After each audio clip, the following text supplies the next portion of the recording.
once you turn it on again, you've got to wait for all of this stuff to start up again so you can get your maps back. Very annoying. So you can see where I'm at here, and there's this lookout there. But the main track's somewhere there, and I don't know what this one is, because that looked like it was blocked off over there by a massive pile of dirt. Anyway, after just dropping the bike and thinking, yeah, I'm out here by myself, I reckon I might just turn around and head back to the main road. I just heard some thunder as well, so yay for that. I might just get wet. Awesome. Anyway, I'm going to try and go up here, see if I can turn around just up here, where it's slightly more solid. Lantana. Ugh. Noxious weed, that.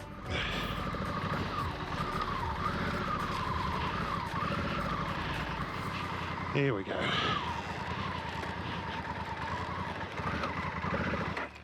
Oh.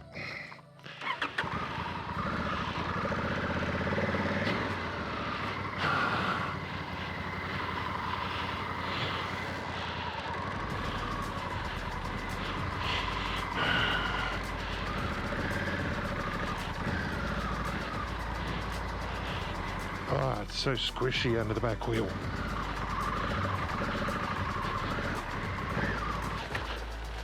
So squishy. I think it's a good idea to be heading out. Still, I got a bit of a ride in, didn't I? Exploring. So it's not all bad.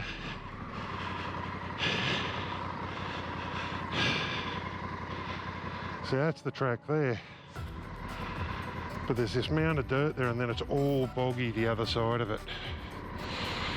So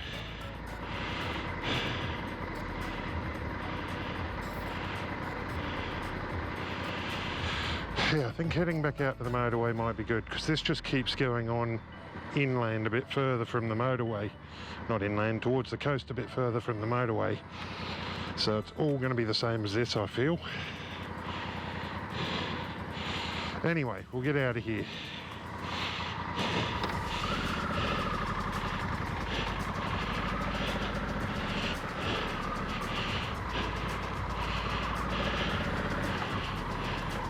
I feel so much cooler with my jacket off. That's nice. So this might be a really good track to go riding on when it hasn't been raining every day for weeks. But welcome to, what is it, El Nino? Yeah, El Nino, La Nina, one of them, whichever one means that it rains more. That's what we got this year. and we got a lot of rain.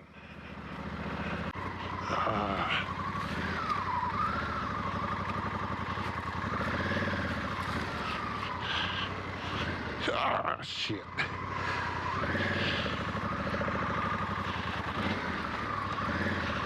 Tractor through it all.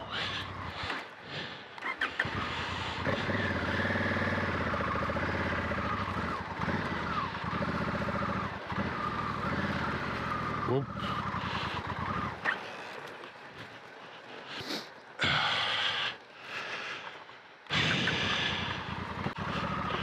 This is why I don't do tracks like this very often, because they are just so time consuming. I prefer just to get out on a dirt road somewhere and blood along at, 60, 70 kilometres an hour and explore. But going up what are basically four-wheel drive trails like this is good for the four-wheel drive. Not so much fun on the bike, because it's a big bike and it's heavy, and the mud is pulling it around everywhere, which, to be honest, is not all that much fun for me. So how am I going to get around this time? Do I just go barreling through the last way that I did, because that was squishy as all hell over there. Like I say, I don't really want to go barreling through the bush, because all I've got to get's a little stump to put through the sump of the bike, and I'll be stuffed in more ways than one.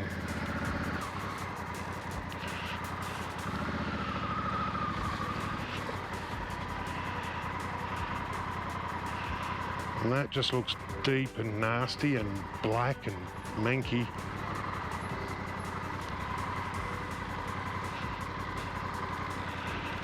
What would you do, Dowski? Would you go through it? I can't turn around and go back because that's worse. Do I try this? Try and go along the side of it? I think I'm going to end up slipping into that. I'm going to have to, because the bike's too wide to get around that stump. And that's just squishy as all hell. I'm not sure I can fit through there. Do I try it anyway? Yeah.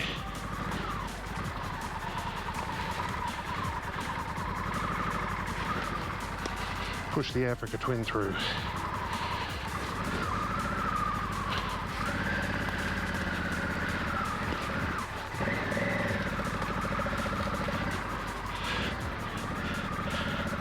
So Dowski from Island ADV, I know he'll be watching this because he watches all my videos like I watch all his.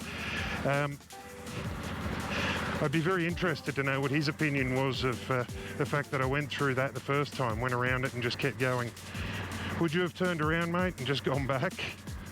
I probably should have, because I ended up dropping the bike anyway, didn't I? But, I mean, not like I dropped it hard. But, yeah.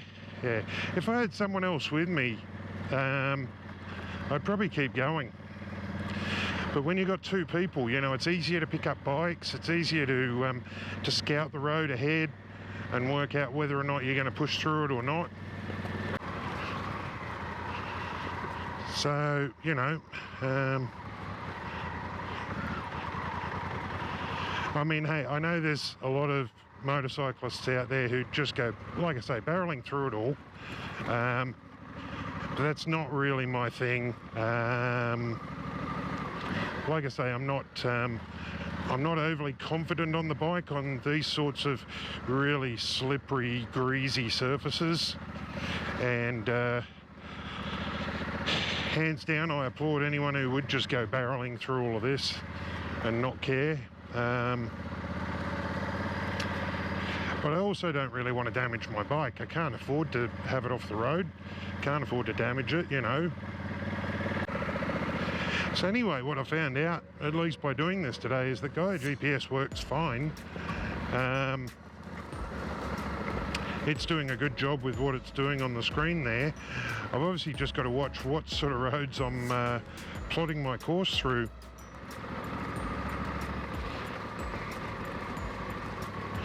I mean, I know Amanda Zito, as the Magpie flies, she plots her routes using OnX off-road. But I don't think they do anything really in Australia. I had to look at their website. And I need something that can access, you know, maps all over the world, not just in the United States or North America. So, you know, I bought a subscription to Gaia GPS because I can access all of the Australian maps, and by the looks of it, maps all over the world. And, you know, and that suits perfectly for me. Be very interested to know exactly how Itchy Boots, exactly how Norley plots her courses. I know that she's now using a Garmin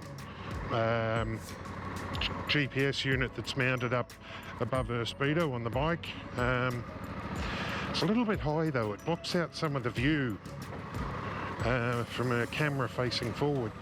But anyway, I'm presuming she navigates using the Garmin website and then transfers it over to the GPS. I don't know. I mean, how do you guys navigate when you're doing things like this, or wanting to navigate somewhere that's going to use all sorts of different random roads?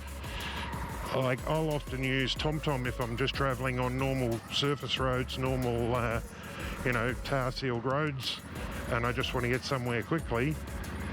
TomTom's very, very good for that. It doesn't necessarily cover all these sorts of things, though. And I also use Kalimoto, which is a motorbike-specific sat-nav app on my phone. And what it does is you plot in where you want to go to. So let's say Grafton to Brisbane, any address in Grafton, any address in Brisbane, and you set it to plot the course, and it will find the windiest, twistiest road that it can to put you on. And that's actually like really, really cool. They got all this tangle wire everywhere. Steel cables on the side of the motorway. I like to call it slice and dice, because that's what it'll do if a motorcyclist hits it. It'll slice them up into little thin slices. Maybe dice them as well, depending on how hard they hit it.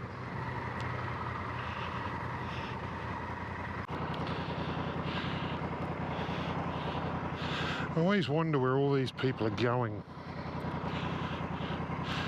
on Christmas Day of all days. There's just traffic everywhere. Strange. I mean, don't they have families they want to be with? So I'm going to shoot down here to a place called Halfway Creek, which has a service centre in it. Hopefully grab a cold drink and then find the next part of this track.